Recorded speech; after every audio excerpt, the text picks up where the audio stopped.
ఇక మహారాష్ట్ర పుణేలో ఘోర ప్రమాదం చోటు చేసుకుంది. పింప్రి చించ్వాడ్ పరిధిలోని ఇంద్రాయణి నదిపై ఉన్న వంతెన కుప్ప కూలింది. ఈ ఘటనలో 6 మృతి చెందారు. సుమారు 25 మంది పర్యాటకులు నదిలో గల్లంతయ్యారు. ఈ సమాచారం అందుకున్న రెస్క్యూ బృందాలు ఘటనా స్థలానికి చేరుకొని సహాయక చర్యలు చేపట్టాయి. గల్లంతైన వారి కోసం గాలింపు చర్యలు చేపట్టారు. 2 రోజులుగా కురుస్తున్న భారీ వర్షాలకు వంతెన దెబ్బతిన్నట్లు తెలుస్తోంది.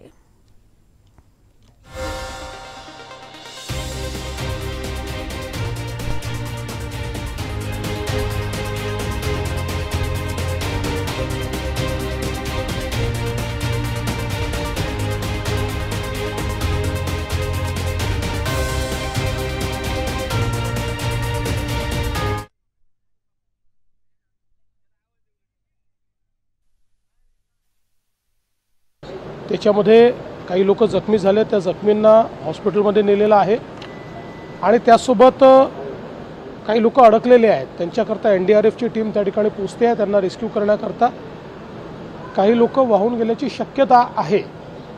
अजून त्या संदर्भातलं पूर्ण कन्फर्मेशन मिळालेलं नाही किंवा कॅज्युअल्टीजच्या संदर्भातलं पूर्ण कन्फर्मेशन मिळालं नाही. त्यामुळे या क्षणाला त्याबद्दल बोलणं हे योग्य ठरणार नाही.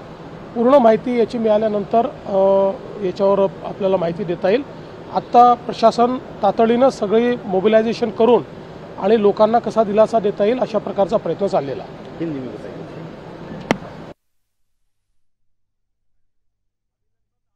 पहले यानी कि 4 बजे ये घटना लगभग हुई है.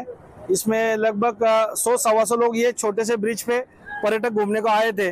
उसमें से 20-25 लोग को रेस्क्यू स्थानिक लोगों ने और हमारी टीम ने किया है. लेकिन अभी भी 4-5 लोग लापता भी है और कुछ लोग पानी के अंदर, जो ब्रिज का भाव गिर के पानी के अंदर ब्रिज का एरिया गिरा है उसके अंदर कुछ अंदर फंसे हुए लोग हैं.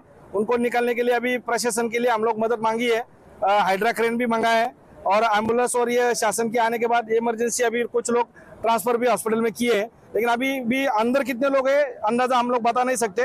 जो बाहर पानी में हम लोग उनको निकाले और 2 मेरे हिसाब से अभी तक तो हमको डेड बॉडी यहाँ पे मिली. ఇక మహారాష్ట్ర పుణేలో జరిగిన ప్రమాదానికి సంబంధించి మరింత సమాచారం మా ప్రతినిధి లివిల్ ఫోన్ లైన్ ద్వారా అందిస్తారు. అయితే లివిల్ చెప్పండి, ఇప్పుడు ఈ వంతెన కూలడం వల్ల 6 మృతి 25 మంది పర్యాటకులు కూడా గల్లంతడం జరిగింది. దీనికి సంబంధించిన పూర్తి సమాచారం ఏంటి లివిల్? మహారాష్ట్రలోని ఇంద్రాయణి నదిపై కూలిన వంతెన ఒక్కసారిగా వంతెన కూలిపోయింది. గత 4-5 రోజులుగా కురుస్తున్న భారీ వర్షాల నేపథ్యంలో వంతెన పురావతన స్థితికి వచ్చింది. మహారాష్ట్ర పూణే జిల్లాలోని వాళ్ళ ఆదివారం కావడంతో పెద్ద ఎత్తున అక్కడి పర్యాటకులు వచ్చారు. పింప్రి చించ్వాడ్ పిఎస్ పరిధిలోని ఇంద్రాయణి నదిపై ఈ వంతెన ఉన్నట్లు కూడా చెప్తున్నారు. దాదాపు 20 నుంచి 25 మంది వరకు కూడా గల్లంతైనట్లు తెలుస్తుంది. ఇది ప్రమాదంలో ఇప్పటికే 6 మరణించినట్లు స్థానిక ఎమ్మెల్యే సునీల్ గల్కే తెలిపారు. ఇది మొత్తం దాదాపు 6 కూడా ఇప్పటికే చనిపోయినట్లు కూడా తెలుస్తుంది. దీనికి సంబంధించి సహాయ చర్యలు ముమ్మరం చేశారు. పర్యాటక ప్రాంతమైన కుందమలకు నిత్యం పెద్ద సంఖ్యలో పర్యాటకులు వస్తుంటారని చెప్పేసి కూడా స్థానికులు చెప్తున్నారు. ఇంద్రాయణి నది దాటేందుకు వంతెన నిర్మించారు. ఇటీవల 2 రోజులుగా కురుస్తున్న భారీ వర్షాలకి వంతెన పూర్తిగా దెబ్బతిన్నట్లు కూడా స్థానికులు చెప్తున్న పరిస్థితి కనిపిస్తుంది. అంతేకాకుండా గత కొద్ది రోజులుగా ఈ వంతెనకు సంబంధించి పెద్ద ఎత్తున పర్యాటకులు వస్తున్న నేపథ్యంలో హెచ్చరికలు జారీ చేసినా స్థానికులు పట్టించుకోలేదని చెప్పేసి కూడా అధికారులు పట్టించుకోలేదని స్థానికులు చెప్తున్నారు. ప్రస్తుతం ఏదైతే ఈ నదిలో 20 నుంచి 25 మంది గల్లంతయ్యారో వారిని కాపాడేందుకు రెస్క్యూ ఆపరేషన్ కొనసాగుతుంది. ఇప్పటి వరకు 6 సహాయ సిబ్బంది రక్షించారు. ప్రమాదం గురించి తెలుసుకున్న పోలీసులు వెంటనే సంఘటనా స్థలం చేరుకున్నట్టు కూడా తెలుస్తుంది. అయితే వంతెన కూలంతో ఎంతో మంది కొట్టుకుపోయారన్న విషయంపై స్పష్టత లేదని కూడా అధికారిక వర్గాలు చెప్తున్నాయి. అయితే 20-25 మంది వరకు కూడా గల్లంతు అయి ఉండొచ్చు అని చెప్పేసి కూడా కేవలం సమాచారం మాత్రమే చెప్తున్నారు తప్ప పూర్తి అధికారిక లెక్కలు చెప్పట్లేదు. ఇప్పటికే 6 కూడా మరణించినట్టు స్థానిక ఎమ్మెల్యే ప్రకటించారు. ఎన్డీఆర్ఎఫ్ సిబ్బంది ఘటనా స్థలానికి చేరుకొని సహాయ చర్యలు ముమ్మరం చేశారు. ఇప్పటికే అంబులెన్స్ ఘటనా స్థలంలో మోహరించారు. పర్యాటకులు కాపాడేందుకు అన్ని రకాల ఏర్పాట్లు అయితే చేస్తున్నారు. ఏదైతే వరుసగా సెలవులు కావడం, ఇంకొకటి ఏంటంటే కంటిన్యూగా గత 4-5 రోజుల నుంచి కురుస్తున్న భారీ వర్షాల నేపథ్యంలోనే వరద ఉధృతి ఎక్కువగా ఉన్నట్లు కూడా స్థానికులు చెప్తున్నారు. వరద ఉధృతికి ఒక్కసారిగా వంతెన కూలడంతో వెంటనే అక్కడి నుంచి చాలా మంది కూడా గల్లంతయ్యారు. చాలా మందిని రెస్క్యూ ఆపరేషన్ చేసి రక్షించినట్టు కూడా స్థానికులు చెప్తున్నారు. ఇప్పటికీ 6 ప్రాణాలతో కాపాడినట్టు కూడా ఇప్పటికే అక్కడ ఉన్న స్థానికులు చెప్తున్నారు. ఇప్పటికే రెస్క్యూ ఆపరేషన్ కొనసాగుతుంది. ఎన్డీఆర్ఎఫ్ బృందాలతో పాటు స్థానికంగా ఉన్న పోలీసులు స్థానికులు కూడా అక్కడ రెస్క్యూ ఆపరేషన్ లో పాల్గొన్నారు. కానీ ఎంతమంది గల్లంతయ్యారనే ఇంకా లెక్కలు రావాల్సింది. అంటే గల్లంతైన వారు ఎవరెవరు అనే విషయాన్ని కూడా ఇంకా స్పష్టత రాలేదు. పూర్తి వివరాలు తెలియాల్సింది. అది ఇంద్రాయణి నదిపై ఇది పురాతనమైన బ్రిడ్జ్ గానే స్థానికులు చెప్తున్నారు. ఒక్కసారిగా గత 4-5 రోజుల నుంచి కురుస్తున్న వర్షానికి ఆ పెద్ద ఎత్తున పర్యాటకుల తాకిడి పెరగడంతో పాటు కొంత బలహీనంగా బ్రిడ్జ్ ఉన్నతంలో కూలినట్టు కూడా స్థానికంగా అంచనా వేస్తున్నారు. ఏదైతే ఇంద్రాయణి నదిపై మొత్తం దాదాపు వందల సంఖ్యలో అక్కడ పర్యాటకులు ఉన్నట్టు కూడా చెప్తారు. ఉదయం నుంచి సాయంత్రం వరకు కూడా వందల సంఖ్యలో వస్తారు పర్యాటకులు. ఎంతమంది గల్లంతయ్యారని పూర్తిగా తెలుసుకోవాల్సిన అవసరం ఉందని చెప్పేసి కూడా చెప్తున్న పరిస్థితి నేపథ్యంలో ఏదైతే చనిపోయిన 6గురిని మాత్రం ఇంకా డెడ్ బాడీస్ కూడా తీయలేదు. ఇటు ఎవరైతే ప్రాణాలతో 6గురిని అయితే రక్షించారు, ఇంకో 20-25 మంది గల్లంతైనట్టు కూడా స్థానికంగా చెప్తున్న పరిస్థితి. అక్కడ స్థానిక ఎమ్మెల్యేతో పాటు పోలీసులు ఉన్నతాధికారులు అయితే రెస్క్యూ ఆపరేషన్ చేస్తారు. ఎన్డీఆర్ఎఫ్ బృందాలు కూడా ప్రత్యేకంగా రెస్క్యూ ఆపరేషన్ లో పాల్గొన్నాయి.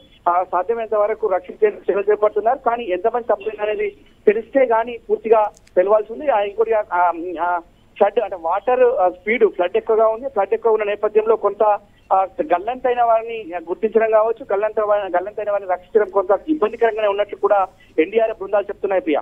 అండ్ అట్లనే ఇప్పుడు చూసుకుంటే ఎవరైతే మృతి చెందారో 6గురిని వాళ్ళని ఎప్పటిలోగా గుర్తించేటువంటి అవకాశం ఉంది. అండ్ అట్లాగనే ఒక 20-25 మంది కూడా గల్లంతైనటువంటి పరిస్థితి.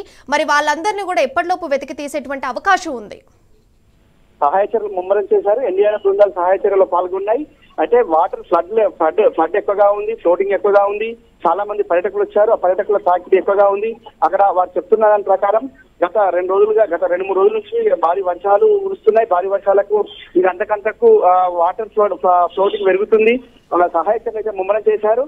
అయితే సహాయ చర్యలతో పాటు ఇటు స్థానికంగా ఉన్న వారిని కూడా అక్కడ ఎక్కడెక్కడ ఇంకెక్కడైనా చెక్ డ్యామ్స్ ఉన్నాయా లేదా ఇంకెక్కడైనా తాకాయా అని చెప్పేసి కూడా అంటే ఎక్కడైనా వారిని వెతకొచ్చు, ఈజీగా వెతికే అవకాశం ఉందన్న దానిపైన కూడా ఇప్పటికే స్థానికంగా ఉన్న ప్రజలను అక్కడ పోలీసులు కావచ్చు, ఎన్డీఆర్ఎఫ్ బృందాలు అడిగి తెలుసుకుంటున్నాయి. దాని ప్రకారం అంటే ముందుకు ఒకవేళ సహాయ చర్యలకు ఏమైనా ఆటంకం కలుగుతుందా అనే అంశం పైన కూడా ఎన్డీఆర్ఎఫ్ బృందాలతో పాటు స్థానిక పోలీసులు ఉన్నతాధికారులు ఎప్పటికప్పుడు పర్యవేక్షిస్తున్నారు. సాధ్యమైనంత మేరకు త్వరితగతిన రెస్క్యూ ఆపరేషన్ అయితే చేసే అవకాశం స్పష్టంగా కనిపిస్తుంది. అండ్ అట్లనే ఇప్పుడు చూసుకుంటే 2 రోజులుగా కురుస్తున్న వర్షాలే ఈ వంతెన కూలడానికి కారణం అని తెలుస్తుంది. మరి ఇట్లాంటి సమయంలో వర్షాలు ఎక్కువగా కురుస్తుంటే దానికి సంబంధించి ఏమైనా హెచ్చరికల బోర్డ్స్ జారీ చేయడం జరిగిందా? అక్కడ పర్యాటకులు లిమిటెడ్నే రావాలని చెప్పేసి హెచ్చరిక బోర్డులు ఏం పెట్టలేదని కూడా స్థానికులు చెప్తున్నారు. అయితే ఆ బ్రిడ్జ్ అంటే ఏదైతే కొలాప్స్ అయిన బ్రిడ్జ్ ఉందో అది కూడా పురాతనమైంది. దానికి సంబంధించి కూడా ఒక్కసారిగా పర్యాటకుల తాకిడి పెరిగింది. గత 4-5 రోజుల నుంచి కురుస్తున్న భారీ వర్షాలు ఒకవైపు అయితే పర్యాటకుల తాకిడి కూడా పెరగడంతో ఈ బ్రిడ్జ్ ఒక్కసారిగా కొలాప్స్ అయింది. కొలాప్స్ కావడంతో దానికి పైన అంటే బ్రిడ్జ్ పైన ఉన్న వారంతా కూడా ఒక్కసారిగా పడిపోయిన వెంటనే ఫ్లోటింగ్ ఎక్కువ ఉన్న నేపథ్యంలోనే వారంతా కూడా గల్లంతైనట్టు తెలిసింది. గల్లంతైన వారి సహాయ చర్యలు ముమ్మరం చేశారు. హెచ్చరిక బోర్డు కూడా ఎలాంటి లేదు. అంటే కేవలం బ్రిడ్జ్ కనుక ఆ బ్రిడ్జ్ పైన ఎంతవరకు అంటే దానికి లిమిటెడ్ ఏముండదు కనుక వాటర్ ఫ్లోటింగ్ ఎక్కువ ఉన్న నేపథ్యంలోనే గల్లంతు కావడం కావచ్చు, చనిపోయిన వారి సంఖ్య పెరిగింది అనుకోవచ్చు Priya. Right level. Thank you.